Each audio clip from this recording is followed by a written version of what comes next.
Morning. So today we're going to look at fasting. So we're going to look at what it is, how it works, and sort of how to implement it. So, fasting is essentially you don't eat, you do without food, you consume less calories. And that also ties in with how it works. Well, it works because you eat less food. That's why you lose weight on it.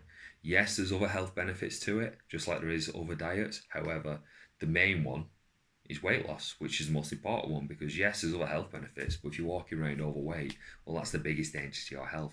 So that's why, it can be good, but that's what it does. You eat less food, like with any other diet, like any diet you are going to follow, you consume less calories. So please, please, please, before you focus on anything else, understand that's what's happening, and understand that, understanding that is so, so important, because that'll allow you to pick the bits from each diet that you like and create your own that's unique to you and that serves you, your goals, and your lifestyle. And I can't emphasize that enough. So why is fasting useful for that? Well, this is how I use it. So I like fasting. I've done shorter ones, I've done longer ones. Currently, I'm in my longest right now. I'm in a 4-day fast. So I haven't had anything since Sunday tea. And I'm doing okay. I feel quite alert. I feel I've got energy. I'm a bit sore. I'm not recovering as quick from training. I have to step my training down a bit. But other than that, doing okay. But it's definitely a test of will. And that's why I'm doing this longer one. It's a test of will. It teaches self-control. It teaches self-discipline. And it teaches you when you're fucking hungry and when you're full. But I use it quite a bit. So in the past, I used to sort of diet and I would do sort of, 4 or 5 boring meals. Your standard thing you'd see with prep. Meat and veg, meat and veg, meat and veg. And that's what I'd do. Maybe some low-calorie snacks. And, it'd do the job, but it were boring. And you'd inevitably binge after it. Once the competition had been, I'd just, I'd jump back onto whatever I was doing before and inevitably gain weight, blah, blah, blah, blah. And it was miserable, it was. And it made training even harder. Well, I prefer to fast because I don't have to do that. What I can do is I can skip breakfast, I can skip lunch if I want to. And that's what I'll do sometimes. And I can bank those calories to use in the evening. Or I can bank a few for the evening and a few for the weekend. So I might skip breakfast and lunch a lot of days, but that way, when I sit down and chill, because I'm busy in the day anyway, and I find it easier to just get by with a bit of coffee.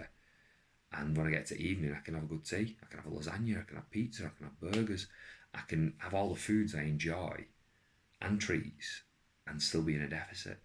And then I can bank some calories for the weekend and essentially have a diet break, because I've saved a couple of thousand calories over the week, which means that on a Saturday I can just chill out, eat whatever kind of foods I've been craving, have a bit more stuff, and just get it out of my system, all the while still maintaining a deficit, still losing weight. That's why I find it amazing. That's why I think it's brilliant. But it's not right for everyone. If skipping breakfast, if skipping lunch, if that sounds like it's going to cause you stress, if it's going to worry you, if it's going to freak you out, it's probably not right for you. If you do it and you feel stressed, then it's adding to your... If you're already in a stress state, just don't do it. It's not...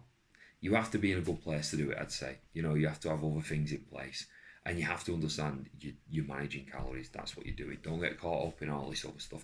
Yes, there's benefits for your heart health. There's benefits for your brain health. There's benefits for your gut. There's benefits for your life expectancy. There's all sorts of benefits too, like extended fasting. But don't worry about all that. The main thing is losing weight. And if it sounds like it's a tool you could use to help you stick to a diet, to a deficit, then go for it. I'd recommend skipping breakfast first or skipping lunch. Maybe sticking to an 8-hour eating window. If that feels good, maybe extend it. Maybe try and do tea time one day to tea time another day. And maybe push it. If you really enjoy the struggle, then do it. And what you'll find is it also teaches you a bit of discipline. Again, it teaches you when you're hungry, it teaches you when you're full, and it just teaches you a bit of self-control. Because think, if you can go a day or two without food, imagine how easy it is to just eat a bit less. Anyway, it always clicks with someone. I'm going to go into more detail on the website. I'm going to do a bit of a blog and I'm going to put some studies in with talking about the benefits of it a bit more. And yeah, enjoy. Much love.